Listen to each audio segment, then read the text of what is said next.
Alors bonjour, je m'appelle Hervé Rodriguez, restaurant Massa à Paris, et je vais essayer de vous travailler un couteau jumbo avec une polenta de riz vénéré.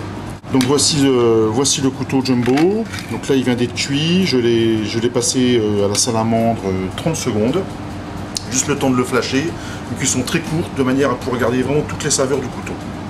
Donc ça c'est un premier temps. Dans un deuxième temps, je vais vous montrer un petit peu comment je travaille ma polenta de riz vénéré, c'est-à-dire que je mixe mon riz en poudre, très fine. Il a été mixé au robot coupe, après il a été tamisé, et ensuite je vais le cuire instantanément dans une petite eau, comme ça, voilà, dans laquelle je vais rajouter de l'huile de chorizo, un peu de piment d'Espelette, du sel et du poivre.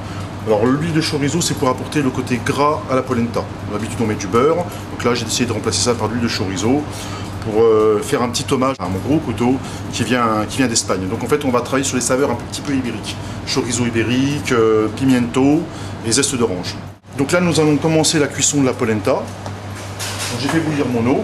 Et donc là voilà, j'ajoute. Donc ça gonfle très vite. Hein. Donc là voilà, la cuisson de la polenta a commencé. Je vais l'assaisonner un petit peu. Voilà. Et je rajoute du piment d'Espelette.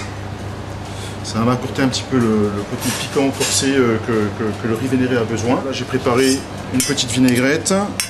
Et dedans, il y a un petit peu d'huile de chorizo. Voilà. Voilà. Donc ça va apporter un petit peu le côté grassouillet à la polenta qui en a besoin. Donc là, ça va cuire en 5 minutes. Alors 5 petites minutes de cuisson, ça va très vite. Vous voyez, ça a déjà bien gonflé. Voilà. Alors pourquoi j'ai voulu prendre en fait un dérivé on va dire de la polenta avec ce riz? Parce que je trouve que le grain du riz ne se mariait pas bien avec le couteau. Parce qu'en fait le couteau c'est un produit qui est assez sec, qui a besoin d'un corps gras, qui a besoin d'être enrobé par une saveur, pas dire puissante, mais une saveur un petit peu, on va être un petit peu iodée, mais par une saveur on va dire enrobante. Voilà, pour pouvoir vraiment sortir le maximum de saveur de ce couteau. Voilà, et le couteau a vraiment besoin de matière grasse pour ça. Donc voilà, là la polenta elle est cuite.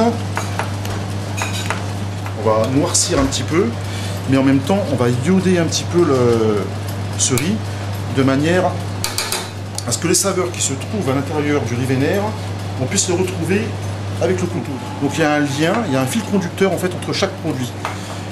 Donc ça peut paraître surprenant, mais je pense que d'avoir un fil conducteur entre tous les produits, c'est ce qui permet après en bouche d'avoir une explosion de saveur, mais en même temps une cohérence dans la recette. Donc voilà, donc là mon riz est prêt. Ça. Voilà, donc là je vois. Voilà. Bien. Donc là je sens donc le côté de l'encre qui m'apporte l'iode. On a le contrebalancement avec le chorizo et puis le grain du riz. Bien un petit peu chatouiller les papilles. Voilà. Donc ça c'est fait. Maintenant, voilà mon couteau. Donc alors le couteau, et je me répète, mais il a été flashé donc pendant 30 secondes. Il faut une cuisson très courte pour vraiment apporter le côté translucide de ce couteau-là, parce que là toutes les saveurs vont vraiment exploser. Donc voilà. Donc là je vais passer au nettoyage du couteau. Moi je le décolle complètement. Voilà. Là on a vraiment le produit. En état pur, dans toute sa pureté. Donc voilà, moi je le coupe ici. Là je l'enlève. Et là on va pouvoir travailler le produit. Alors ensuite, moi ce que j'appelle entre guillemets les tripes du couteau, hein, je les récupère. C'est-à-dire que là, le bout de la bouche, je le coupe, parce que ça c'est désagréable. Ensuite, bon, je le passe sous un petit fil d'eau. Voilà, et tout ça, je le récupère. Et j'en fais des tripes que je peux soit servir en amuse-bouche, soit intégrer dans l'assiette. Alors des fois je la rematisse pareil avec de l'huile de chorizo et on peut complètement l'intégrer dans l'assiette. Mais là on va chercher le côté mâche, l'épaisseur de ce couteau là, parce que c'est vrai que des couteaux comme ça XXL, c'est quand même assez rare. Donc on va vraiment profiter du produit. Là je vais les mettre en chauffe. Donc j'ajoute un tout petit filet d'huile d'olive. Voilà. Alors donc vous avez deux solutions, soit vous le réchauffez dans le four. L'idéal, ça serait de le mettre dans un four à basse température, genre 60 degrés. Bon là j'ai une salamandre, donc je vais le flasher, mais très peu. Vous voyez, je vais le laisser, voilà ici, là. Je vais le laisser 15-20 secondes, je ne veux surtout pas le violenter. Donc voilà, nos couteaux sont chauds, et là on va commencer notre présentation de l'assiette. Donc moi, par rapport à ma présentation, j'aime bien travailler sur les contrepoints et puis ce que j'appelle les pinches, c'est-à-dire que je vais étaler mon assiette, on va pas dire comme un tableau, on n'en est pas loin. Et en fait, ce que j'aime bien, c'est que le client puisse se faire son propre mélange. Voilà, parce qu'on a tous des saveurs un peu différentes, on a tous un palais différent, donc c'est à nous de créer notre propre composition. Donc voilà, l'assiette va être composée de cette manière-là. Donc là, voilà, je mets ma polenta. Et ensuite donc, j'y vais par petites touches. Voilà, on joue comme ça. Voilà. Ensuite, donc moi j'ai choisi, donc, comme je disais précédemment, de jouer sur les saveurs un petit peu ibériques. Donc qu'est-ce qu'on trouve en Espagne? On trouve de l'orange. Là j'ai fait un petit coulis à base de pimiento del piquillo, chorizo et tomate.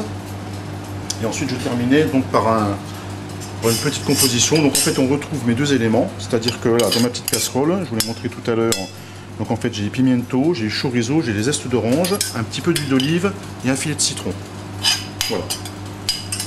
Et ensuite je terminerai donc par un petit décor. Donc là bon c'est des petites feuilles de citron, là j'ai de l'amarante et puis ça ce sont des pousses de petits pois. Alors après vous pouvez l'agrémenter vraiment selon votre convenance. On peut y apporter un côté iodé en mettant des algues pour décorer. Moi j'ai choisi un côté on va dire plus terreux, justement pour revenir sur le point de départ du riz vénéré. Voilà, donc voilà, c'est le delta que je disais tout à l'heure. Voilà, il y a toujours un lien, il faut toujours revenir sur son point de départ. Là c'est mon coulis d'orange. Donc c'est un coulis très simple, hein. Voilà, orange mixé, mon coulis de pimiento. Voilà. Et donc en fait, comme vous pouvez le constater, donc à chaque fois que je mets des petits points, ils sont toujours à proximité. Alors j'aime bien jouer sur les couleurs, mais chaque petit point est à proximité donc, du couteau ou du riz vénéré. Et donc là, vous faites votre propre mélange. Là, je vais terminer par la vinaigrette. Alors ça va apporter le côté gras supplémentaire au couteau. Donc là vous voyez, j'y vais délicatement. Et puis ensuite ben, on va retrouver à nouveau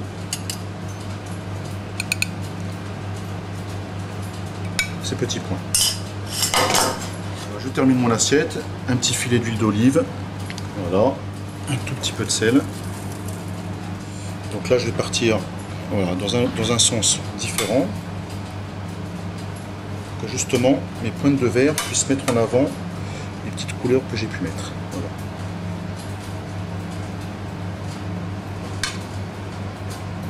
Voilà, et on termine par des petites feuilles d'amarante.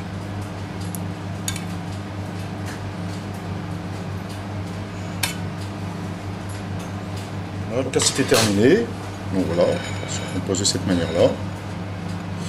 Et là, vous faites votre propre plaisir. Vous avez vraiment la mixité des produits dans l'assiette, une cohérence à la fin sur ces saveurs ibériques et sur le côté iodé du couteau. Et puis faites votre propre mélange. Bon appétit!